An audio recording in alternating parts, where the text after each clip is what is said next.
ಪೂಜಾ ತಮ್ಮನ ಮದ್ವೆ ಅಂದ್ರೆ ನನ್ನ ಭಾಮೈದನ ಮದ್ವೆ. ಬರ್ರಿ ಈ ಮದ್ವೆ ಹೆಂಗಾಯ್ತು, ಏನೇನೆಲ್ಲ ಸಂಪ್ರದಾಯ ಮಾಡಿದ್ವಿ ಅಂತ ನೋಡಮ್ಮ.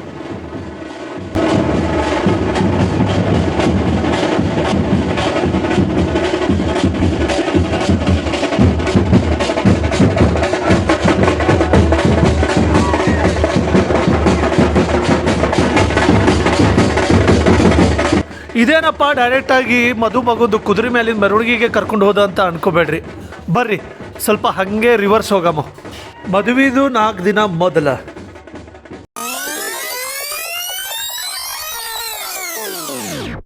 ನಮ್ಮ ಕಲಬುರ್ಗಿ ಕಡೆ, ವಿಜಯಪುರ ಕಡೆ, ಸೋಲಾಪುರ ಕಡೆ ಭಾಳ ಬಿಸಿಲಿರ್ತದೆ ರೀ. ಆದ್ರೆ ಅವತ್ತು ಭಾಳ ಚಳಿ ಇತ್ತು, ವಾತಾವರಣ ತಂಪಾಗಿತ್ತು. ಹೂರಣ ರೆಡಿ ಮಾಡ್ತೀರೇನ್ರಿ? ಹೂರಣದ ಹೋಳಿಗೆನೇ ಹಂಗೆ ನೋಡ್ರಿ, ಅದಕ್ಕೆ ಭಾಳ ಪ್ರಿಪ್ರೇಷನ್ ಬೇಕು, ಭಾಳ ಮೊದಲಿನಿಂದಾನೇ ತಯಾರಿ ಮಾಡಬೇಕು. ಇವತ್ತಿನ ದಿವಸ ಒಳಕಲ್ಲಿ ಪೂಜೆ ಮಾಡೋದು, ಬೀಸಕಲ್ಲಿ ಪೂಜೆ ಮಾಡೋದು, ಬಸವಣ್ಣನ ಪೂಜೆ ಮಾಡೋದು ನಮ್ಮ ಸಂಪ್ರದಾಯ.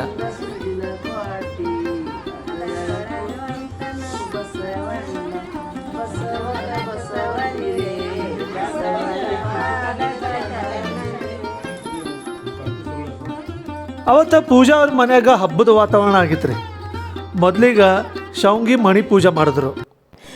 ಸುವಿ ಸುವಿ ಸುವಾಲೆ, ಸುವಿ ಸುವಿ ಸುವಾಲೆ, ಬೀಸಾಕ ಕುಂತೀನಿ ಬಿಳಿಜಾಳ ಗೆಳತ್ಯವ್ವ, ಬೀಸಾಕ ಕುಂತೀನಿ ಬಿಳಿಜಾಳ ಗೆಳತ್ಯವ್ವ, ಬೀಸಕ್ಕ ಇಟ್ಟೇನೆ ಬಿಳಿಜಾಳ, ಬೀಸಕ್ಕ ಇಟ್ಟೇನೆ ಬಿಳಿಜಾಳ, ಸುವಿ ಸುವಿ ಸುವಾಲೆ, ಸುವಿ ಸುವಿ ಸುವಾಲೆ.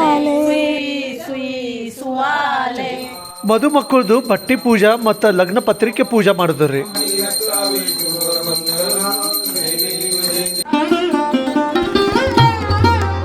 ಆಮೇಲೆ 11 ಮಂದಿಗೆ ಮುತ್ತೈತನ ಉಣಿಸಿದ್ರು.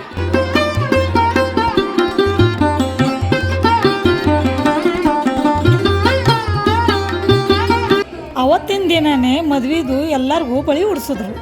ಕಲಬುರ್ಗಿ ಮತ್ತು ಜವಳಿಯಿಂದ ಪೂಜಾ ಅವ್ರದ್ದು ಬೀಗೂರು ನೆಂಟರು ಬಂದಿದ್ದರು.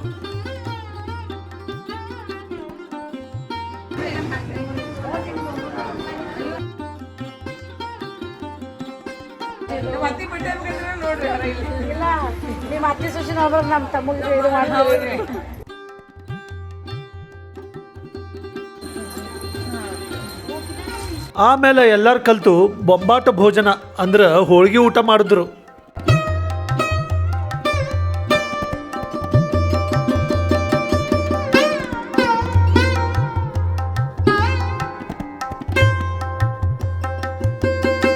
ಮದ್ವೆ ದಿನ ಭಾಳ ಗಡ್ಬಡ್ ಆಗ್ತದೊಂದು. ಒಂದಿನ ಮೊದಲೇ ಬೀಗ ಆಯ್ರ ಮುಗಿಸ್ತೀವಿ.